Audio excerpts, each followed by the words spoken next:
ओम अज्ञानतिमिरान्धस्य ज्ञानाञ्जनशलाकयः चक्षुरुन्मिलितं येन तस्मै श्रीगुरुवे नमः। हरे कृष्णा। आज गीता श्रृंखला के 81वें सत्र में आप सभी भक्तों का हार्दिक स्वागत है। आज हम श्रीमद् भगवद गीता के दूसरे अध्याय के श्लोक क्रमांक 53 का अध्ययन करेंगे। श्लोक इस प्रकार है। श्रुति विप्रतिपन्ना ते यदा स्थास्यति निश्चला समाधावचला बुद्धि तदा योगम वाप्स्यसि। अर्थात जब तुम्हारा मन वेदों की अलंकारमयी भाषा से विचलित न हो और वह आत्मा साक्षात्कार की समाधि में स्थित हो जाए, तब तुम्हें दिव्य चेतना प्राप्त हो जाएगी। जो पिछला सत्र में हमने पढ़ा था उसके संबंधित ही भगवान श्री कृष्ण और एक श्लोक कहकर अर्जुन की जो आत्मा है, जो चेतना है, मन है, वो भगवान की सेवा के स्तर पर आत्म चेतना जो सगम वन है मोह रूपी, उससे उबारने के विषय में एक कदम और ऊपर की तरफ समझाते हुए श्लोक क्रमांक 53 में भगवान श्री कृष्ण अर्जुन को शुद्ध चेतना के स्तर पर आकर कार्य करने के लिए प्रेरित कर रहे हैं। जैसा कि पिछले सूत्रों में हमने पढ़ा था कि जब व्यक्ति कृष्ण भक्ति में स्थिर हो जाता है तब वह सकाम कर्मों तथा सामाजिक अनुष्ठानों से ऊपर उठ जाता है। जब व्यक्ति कृष्ण भावनामृत यानी कि भक्ति में स्थित हो जाता है, कृष्ण भावनामृत का अर्थ ही है कि कृष्ण की जो भावनाएं हैं, कृष्ण के संबंधित जो कार्य हैं, उन कार्यों में अपने आप को स्थापित करना। भोजन बनाते कृष्ण के लिए बनाइए, कुछ भी कार्य करते हैं, पठन करते हैं, कृष्ण के विषय में कीजिए, वार्तालाप करते हैं, कृष्ण के विषय में चर्चा कीजिए, कृष्ण की लीलाओं को यशोगान कीजिए, कृष्ण के महिमाओं के बारे में वर्णन कीजिए। कृष्ण के संबंधित जो कोई भी कार्य किया जाए उसे कृष्ण भावनामृत में किया गया कार्य कहा जाता है। और सर्वोच्च कार्य वही है जो कृष्ण भावनामृत में रहकर किया जाए। बाकी जो हम फिजूल की वार्तालाप करते हैं, फिजूल की अनेक प्रकार की बातें करते हैं, उससे मात्र अपनी आयु को हम आयु कम करने के लिए न्योता देते हैं। तो पिछले सत्र में हमने पढ़ा कि भगवान श्री कृष्ण अर्जुन को कृष्ण भावनामृत के स्तर पर रहने के लिए कह रहे हैं कि जिस व्यक्ति ने कृष्ण भावनामृत स्वीकार किया है वो इस भौतिक जगत के सामान्य जो कार्य हैं, जो वेदों में वर्णित अपने व्यवहारिक जीवन में कार्य उपयोग होने वाले जो सामान्य कार्य, जो भक्ति के संबंधित भी नियम है, उन नियमों से ऊपर उठ जाता है। जिस प्रकार शास्त्रों में वर्णन आता है कि एक सन्यासी के लिए यह नियम है कि वो कभी भी समुद्र को लांग कर नहीं जाता है, परंतु श्रील प्रभुपाद सन्यासी होते हुए भी अपने गुरु का आदेश का पालन करते हुए श्रीमद् भगवद गीता का प्रचार करने के लिए, श्रीमद् भागवतम का ज्ञान संपूर्ण विश्व में पहुंचाने के लिए समुद्र को लांग कर पाश्चात्य देशों में जाकर वहां पर कृष्ण भक्ति का प्रचार प्रसार किया। ये कार्य किसमें किया? कृष्ण भावनामृत में रहकर, यानी कि कृष्ण की प्रसन्नता के लिए, कृष्ण भक्ति से लोगों को जोड़ने के लिए कार्य किया। तो जब एक व्यक्ति कृष्ण भावनामृत के स्तर तक उठ जाता है ना, तब उसके जो सामान्य सांसारिक नियम होते हैं कि समुद्र को लांग के नहीं जाना, या एक सन्यासी के लिए ऐशो आराम के जीवन को यापन नहीं करना, बड़े बड़े फ्लाइट्स में नहीं घूमना, सामान्यतः एक स्थान पर रहकर ही अपने भक्ति में जीवन से जो कुछ भी प्राप्त होता है उसे प्राप्त करते हुए जीवन निर्वाहन करना। श्रील प्रभुपाद विदेश में न सिर्फ गए बल्कि संपूर्ण विश्व में अनेक बार फ्लाइट के माध्यम से भ्रमण किया और अनेक प्रकार का धन एकत्रित करके उस धन को भी कृष्ण भक्ति के लिए उपयोग किया, कृष्ण के मंदिरों का बनाने के लिए, कृष्ण भक्ति के प्रचार कार्य में लगाया। जबकि सन्यासी है वो धन को कभी स्वीकार नहीं करता। मैं आपको जो यहाँ पे बताना चाह रहा हूं कि जो कृष्ण भावनामृत में रहकर कार्य किया जाए, वो कार्य भले हमें अपनी दृष्टि से लगे कि वो भौतिक कार्य है, धन की अर्जित करने का कार्य है, या कोई सामान्य व्यक्ति की तरह लगे, परंतु उसमें और सामान्य कार्य में बहुत अंतर है भक्तों। उसकी चेतना है, वो चेतना पूर्ण रूप से कृष्ण को प्रसन्न करने के लिए लगी रहती है। जीवन का वास्तविक आनंद भक्ति में ही है भक्तों। जीवन में हम अनेक जगह से आनंद ढूंढने का प्रयास करते हैं। प्राय व्यक्ति अनेक प्रकार के धन कमाने की क्या आवश्यकता है? मात्र लौकी की सब्जी और रोटी खाकर भी व्यक्ति अपना जीवन निर्वाहन तो कर सकता है। किसी व्यक्ति को कहिए कि लौकी की सब्जी और रोटी जीवन भर खाएंगे, क्या आप मर जाएंगे? नहीं मरेंगे, जीवन निर्वाह होगा। पर तो फिर क्यों चाहिए अनेक प्रकार के व्यंजन? क्यों चाहिए रसगुल्ला, गुलाब जामुन, खीर वगैरह वगैरह, पिज्जा, सैंडविच, अनेक प्रकार के व्यंजन क्यों चाहिए? क्योंकि व्यक्ति आनंद चाहता है, खाने में मजा आना चाहिए। अनेक जगह से भोग करके व्यक्ति आनंदित होने का प्रयास करता है, सुखी होने का प्रयास करता है, वरना जीवन तो साधारण तरीके से भी जिया जा सकता है। क्यों व्यक्ति को अनेक प्रकार के वस्त्र पहनने के लिए चाहिए? आज अलग वस्त्र, कल अलग अलग वस्त्र, एक ही कलर का वस्त्र पहन के भी जीवन निर्वाहन तो किया जा सकता है। साधुगण करते ही हैं, मात्र गेरुआ वस्त्र जीवन भर धारण करते हैं और उसी में अपने प्राणों की आहुति दे देते हैं। तो जब जीने के लिए एक ही कलर का वस्त्र या एक ही कपड़ा काफी है, जब जीवित रहने के लिए एक ही प्रकार का भोजन काफी है, फिर अलग प्रकार के भोजन की क्या आवश्यकता है? अनेक प्रकार के वस्त्रों को पहनने की क्या आवश्यकता है? उसी प्रकार जीवन में हम ऐसे अनेक कार्य करते हैं जो जीने के लिए आवश्यक नहीं, हम जीवन का भोग करने के लिए वो कार्य करते हैं। अनेक जगह से आनंद ढूंढने का प्रयास करते हैं। शायद ये कार्य करूंगा तो आनंद मिल जाएगा, शायद ये व्यंजन खाऊंगा तो मैं सुखी हो जाऊंगा, शायद नए वस्त्र पहनूंगा तो मैं सुखी हो जाऊंगा। ऐसे हर जगह से अनेक प्रकार के प्रयास करते हैं कि हम सुखी हो जाएं, परंतु भक्तों, वास्तविक सुख, वास्तविक आनंद है वो उन सब भौतिक वस्तुओं में नहीं है। जिस प्रकार एक तालाब के किनारे पेड़ खड़ा है, उस पेड़ के ऊपर सोने का हार लटका हुआ है और उसकी परछाई अगर तालाब में गिर रही है और वहां से चलता हुआ राहगीर जब तालाब के अंदर उसकी परछाई को देखे और वहां से उस हार को प्राप्त करने के लिए अंदर छलांग लगाए, बार बार प्रयास करने के उपरांत भी उसे हार नहीं मिलने वाला। क्यों? क्योंकि वास्तविक हार उस समुद्र में, उस तालाब में नहीं है, वास्तविक हार पेड़ के टहनियों पर लटका हुआ है। ठीक उसी प्रकार हम इस भौतिक जगत से, चाहे भोजन के माध्यम से हो, वस्त्रों के माध्यम से हो, गाड़ियों के माध्यम से हो, सुख सुविधाओं के माध्यम से हो, अच्छे कार बंगला गाड़ी के माध्यम से हो, जहां से भी सुख ढूंढने का प्रयास करेंगे, परंतु वो उसी सोने के हार की परछाई की भांति है। भक्तों, ये वास्तविक सुख यहाँ पे नहीं मिलने वाला। तो वास्तविक सुख कहाँ पे मिलेगा? भक्ति में। ऐसा ही एक दृष्टांत आता है भक्तों। एक मंदिर में भगवान के अर्श विग्रहों के समक्ष भगवान श्री कृष्ण की जन्माष्टमी का दिन था, आविर्भाव दिवस था। उस दिन बहुत बड़ा भगवान के लिए केक बनाया गया। भगवान को ऑफर करने के लिए बहुत ही सुंदर फ्रूटों से बहुत ही सुंदर केक का निर्माण किया गया। जो भी वहां पे भक्त आ रहे थे दर्शन करने के लिए, बड़ी आशा और उमंग थी उस प्रसाद के रूप में स्वीकार करने की, परंतु जब तक केक भगवान को ऑफर करके दूर नहीं लेके जाया जाता, तब तक वो स्वीकार नहीं किया जा सकता है। जो भक्त दर्शन के लिए आ रहे थे वो भी इस आशा से वहां पे रुक रहे थे कि जब प्रसाद का सर्विंग होगा तो प्रसाद में केक का भी हमें वितरण प्रसाद रूप में मिलेगा। तो वहां पर रुके हर एक व्यक्ति इस आशा और उमंग से उस केक को खाने के लिए वहां पे रुका। जब समय भोग का पूर्ण हुआ और उस केक को जब सब लोगों में वितरित करने लगे, तब एक व्यक्ति वहां पे भोजन कर रहा था। हर एक ने उस केक को पहले ही, जैसे ही केक प्लेट में आया, उस केक को खाने का प्रयास किया। केक को स्वाद करते ही उनको बेस्वाद लगा। भक्तों, हुआ यूं था कि केक बनाया बहुत ही सुंदर ढंग से था, बहुत ही सुंदर व्यंजनों द्वारा उसको बहुत ही सुंदर दिखने वाला बनाया था, परंतु गलती ये किया था कि जो बनाने वाला था उसमें शक्कर डालना भूल गया था। जो केक का स्वाद मिठास था, वो मिठास डालना भूल गया था। दिखने में बहुत सुंदर था, लेकिन जैसे ही उसने उसको खाने का प्रयास किया, एक तरफ से उसको स्वादहीन लगा। दिखने में बहुत अच्छा था लेकिन खाने में स्वादहीन लगा। तो उसने सोचा कि इतने समय से, क्योंकि वो इतने समय से उसको खाने के लिए मन में आशाएं लगाए बैठा था, आकांक्षाएं लगाए बैठा था, उसका भोग करने के विषय में अनेक प्रकार के मन में चिंतन किए थे, इस कारण उसको ये बात स्वीकार नहीं हुई कि ये केक है वो स्वादहीन हो सकता है। उसने सोचा कि जरूर मैंने खाने में कुछ गलती करी होगी, शायद मैं अभी रख देता हूं, बाकी भोजन करने के उपरांत इसको एक बार और खाने का प्रयास करूंगा। उसने थोड़ी देर बाहर साइड में रख दिया, चावल दाल वगैरह खाया। उसके उपरांत पुनः सोचा कि अभी इसका टेस्ट करने का प्रयास करता हूं। हो सकता है पहले मैंने कुछ और खाया हुआ हो, उसकी वजह से मुझे टेस्ट नहीं आता हो। एक बार और उसको केक को घुमाकर दूसरी साइड से खाने का प्रयास किया, परंतु वहां से भी वो बेस्वाद ही लगा, स्वादहीन ही लगा। ऐसा करते करते अनेक बार उन्हें अलग अलग तरीके से प्रयास किया, परंतु हर बार उसको वही निराशा हाथ लगी। भक्तों, यहाँ पे बहुत ही सुंदर सिद्धांत स्थापित हो रहा है कि हम इस भौतिक जगत से हर जगह से आनंद ढूंढने का प्रयास कर रहे हैं, स्वाद ढूंढने का प्रयास कर रहे हैं, परंतु हर जगह से हमें निराशा ही हाथ लगती है। जहां कहीं आनंद ढूंढने के इच्छा से प्रयत्न करते हैं, वहां से मात्र और मात्र माया देवी के द्वारा हमें लाते पड़ती हैं, उसके सिवाय और कुछ नहीं। अंत में वही हमारा सुख प्राप्त करने का कार्य है, वो दुख का कारण बनता है। अनेक बार हम अनेक स्वादिष्ट व्यंजनों को खा लेते हैं इस इच्छा से कि हमारी इंद्रिय तृप्ति होगी, परंतु वही व्यंजन हमारे अंदर, शरीर के अंदर कुछ न कुछ बीमारियां उत्पन्न करते हैं।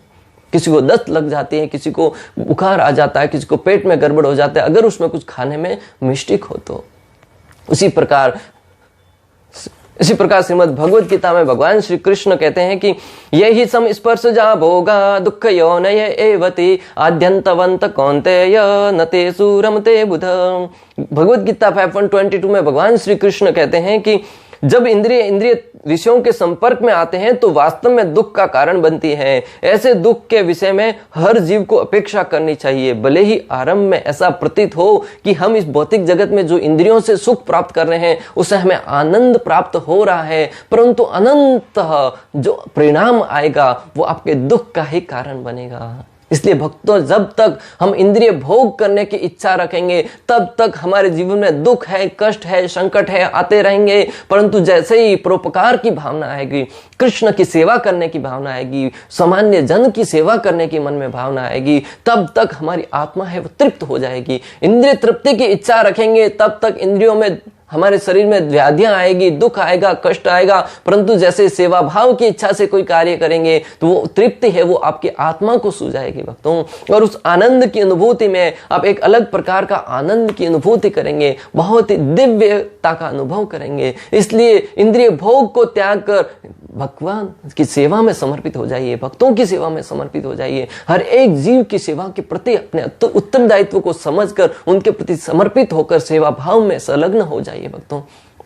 उससे वास्तविक आनंद प्राप्त होगा। और किससे होगा? मात्र और मात्र भक्ति से। भक्ति को अंगीकार करके अनेक व्यक्तियों ने अनेक आनंद की अनुभूति की है। हम इस भौतिक जगत में रहते हैं, अनेक प्रकार का धन कमाने के उपरांत भी उतने सुखी नहीं रह पाते जितना सुखी एक सामान्य सन्यासी होता है। वो 2 समय का भोजन भी उसको मांग कर कहां से प्राप्त होगा कोई पता नहीं, परंतु फिर भी वो हमेशा प्रसन्न मुद्रा में रहता है। क्यों? कि उसने भक्ति को अंगीकार किया है। अगर आप भी उसकी भांति अपने ग्रस्त जीवन में रहते हुए भी आनंद को भोगना चाहते हैं तो कृष्ण भक्ति को अपना लो। मैं अक्सर कहता हूं कि जो भी कार्य करें कृष्ण के संबंधित कार्य करें, वो आपका भक्ति बन जाएगा और वो आपकी आत्मा को तृप्ति प्रदान करेगा।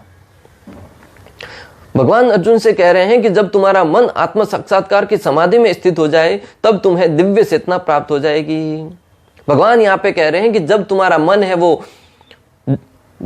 मन आत्म साक्षात्कार की समाधि में स्थित हो जाएगा, तब तुम्हें दिव्य चेतना प्राप्त हो जाएगी। यहाँ पे समाधि कहा गया, समाधि यानी कि तपस्या में बैठकर हजारों साल तक तपस्या करना, वो समाधि नहीं। भगवान श्री कृष्ण क्यों? क्योंकि भगवान श्री कृष्ण है वो कुरुक्षेत्र के युद्ध स्थल में खड़े हुए हैं। अक्सर लोग हैं वो संस्कृत की अलंकारमयी जो भाषा है उसके जो अर्थ है, अनेक अर्थ निकलते हैं, परंतु वो किसी एक अर्थ के पीछे अपनी बुद्धि के अनुसार प्रयोग करते हैं। सामान्य व्यक्ति को भी ज्ञान होगा कि कुरुक्षेत्र के युद्ध स्थल में बैठकर वहां पर खड़े होकर भगवान श्री कृष्ण अर्जुन को ध्यान में बैठने के लिए नहीं कह रहे हैं।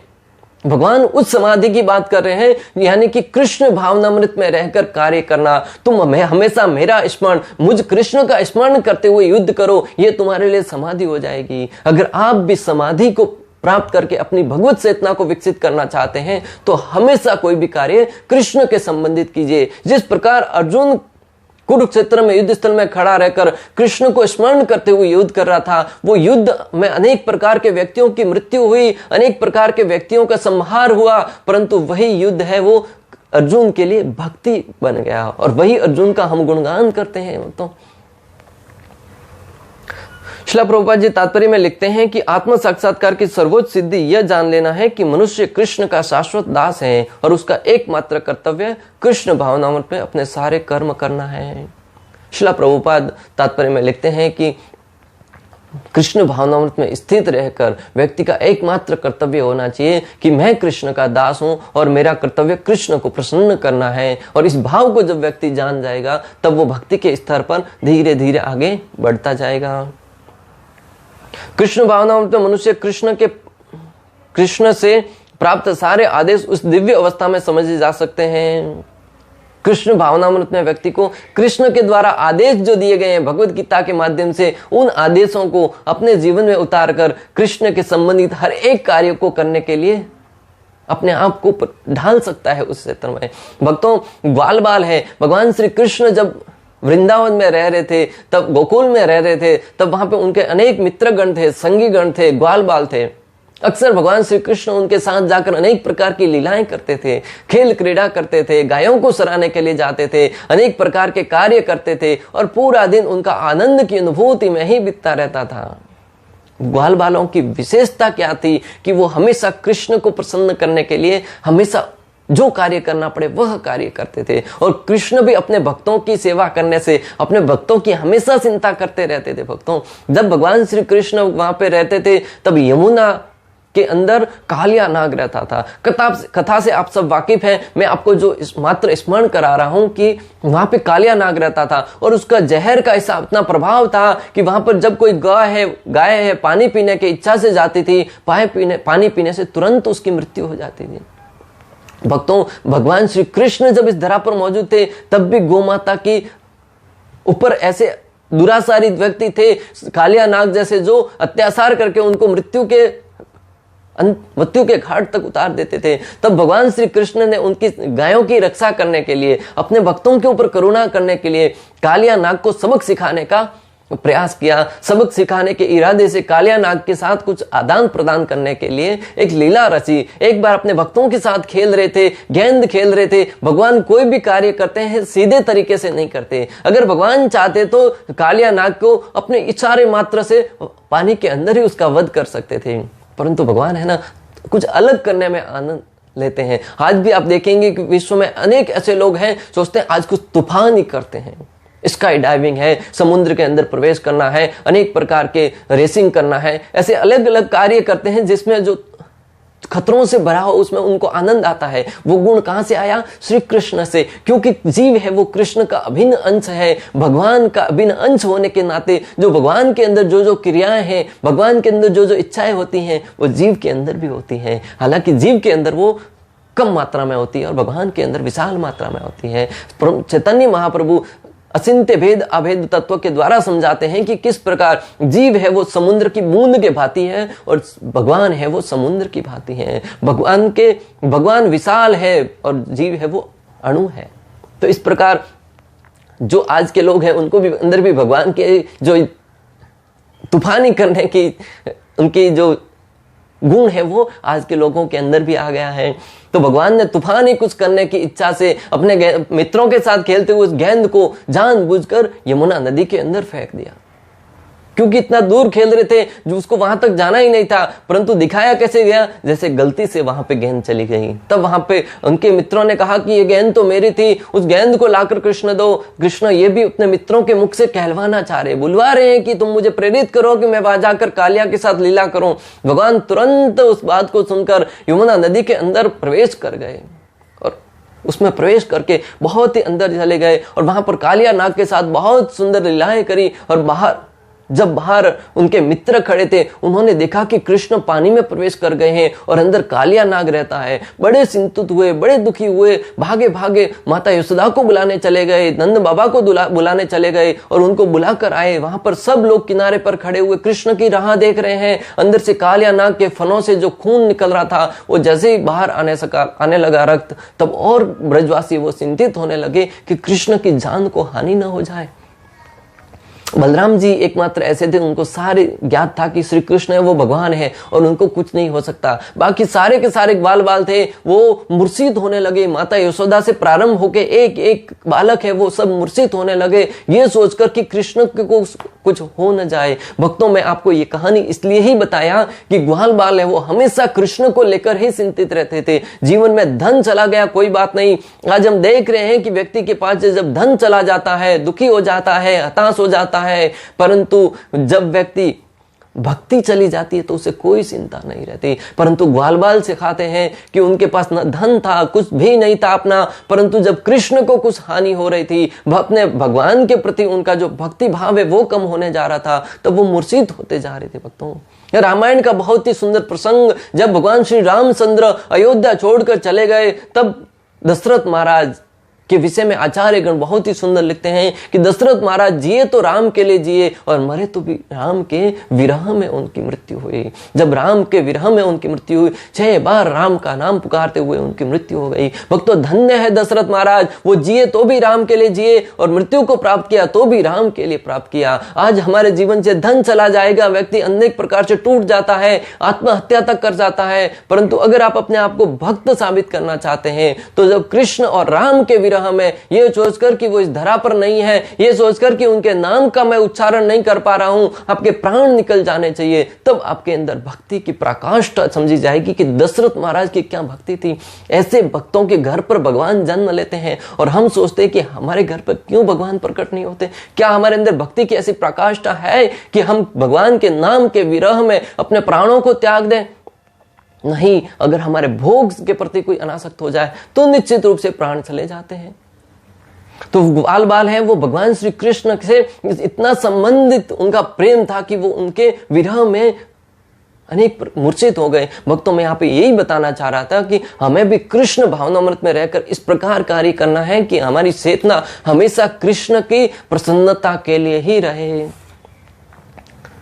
जीव जिस भाव से कृष्ण की शरण में जाता है, कृष्ण उसके साथ वैसा ही आदान प्रदान करते हैं। ये यथा माम प्रपदन्ते, जीव है वो जिस भाव से कृष्ण के पास जाते हैं, कृष्ण उनके साथ वैसा ही आदान प्रदान करते हैं। जो भी व्यक्ति कृष्ण के पास जो मांगने की इच्छा से गया था, भगवान ने उनके साथ वही लीला करी। भक्तों, जब वामन देव के रूप में भगवान श्री हरि इस धरा पर अवतरित हुए बलि महाराज के साथ लीला करने के लिए, जब बलि महाराज के पास जा रहे थे, नन्हे से बालक थे, बहुत ही दिव्य कांति उनके शरीर से चमक रही थी, बहुत ही तेज चमक रहा था, नन्हे से लग रहे थे बहुने ब्राह्मण के रूप में, परंतु उनके शरीर का तेज था, दिव्यता थी, वो अद्भुत थी। जब बलि महाराज वहां पे यज्ञ कर रहे थे, उनकी बहन भी उनके पास बैठी हुई थी। उन्होंने जब वामन देव को आते हुए देखा, उनके अंदर स्वतः ही वात्सल्य भाव प्रकट हुआ कि इस बालक को तो मेरा पुत्र रूप में होना चाहिए, मैं अपना स्तनपान कराना चाहती हूं उससे। उन्होंने मुख से कहा नहीं था भक्तों, मन ही मन सोचा मात्र था, और परंतु वामन देव है, परमात्मा थे, संपूर्ण सृष्टि के एक एक कण के बारे में ज्ञान रखने वाले थे। तुरंत उन्होंने उसकी भावनाओं की, अपने जीवन में जो भावनाएं करी थी उस बहन ने, उनकी भावनाओं को अंगीकार करके समझ गए कि हाँ, इसकी इच्छा तो पूर्ण करनी।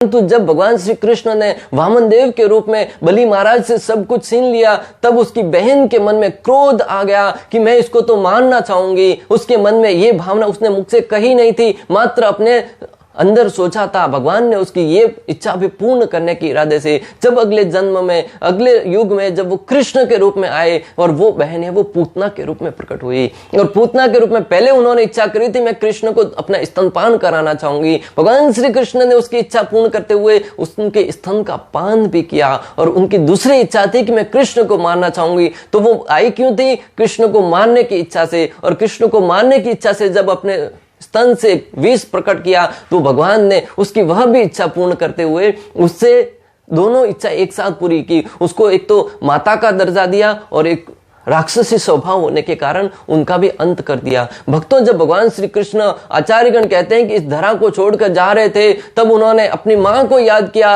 हे माते। तब एक साथ तीनों माता वहां पे प्रकट हुई, माता यशोदा, माता देवकी और तीसरी थी पूतना। तीनों माता वहां पे प्रकट हुई थी। इससे साबित होता है कि भगवान जिस भगवान के साथ जैसा व्यवहार करता है, भगवान उसकी इच्छा पूर्ण करते हैं। पूतना आई थी भगवान को मारने के लिए, परंतु भगवान की महानता तो देखिए, उसे माता का पद प्रदान करके नित्य वास दे दिया भगवान के धाम में। भक्तों, तो भगवान यहाँ पे दर्शाना चाह रहे हैं कि जो व्यक्ति जिस भाव से भगवान के साथ पास जाता है, वो उसके साथ भगवान वैसा ही व्यवहार करते हैं। दुर्योधन गया था भगवान के पास सेना मांगने की इच्छा से, हालांकि दुर्योधन भगवान का, अर्जुन का विपक्षी था, परंतु फिर भी जब भगवान के सामने जाकर उन्होंने नारायणी सेना मांगी तो भगवान मना नहीं कर पाए। भक्तों, क्योंकि भगवान के पास जो व्यक्ति जिस भाव से जाता है भगवान प्रदान करते हैं। और अर्जुन ने कृष्ण को, भगवान को, मात्र भगवान को ही उनसे मांग लिया, तो भगवान ने अपने आप को अर्जुन का नौकर तक बना लिया। भक्तों, मैं आपको जो यहाँ पे बताना चाह रहा हूं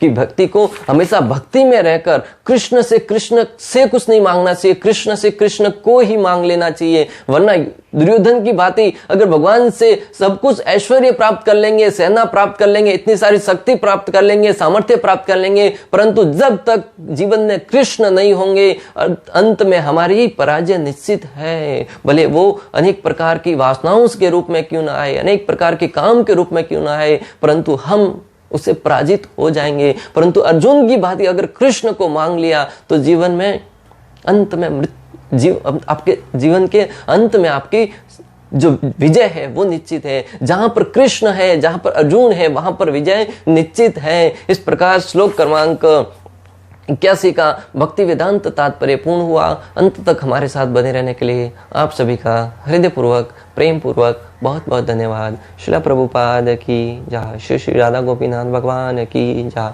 श्रीमद् भगवद गीता की जय। हरे कृष्णा कृष्ण कृष्ण हरे हरे, हरे राम राम राम हरे।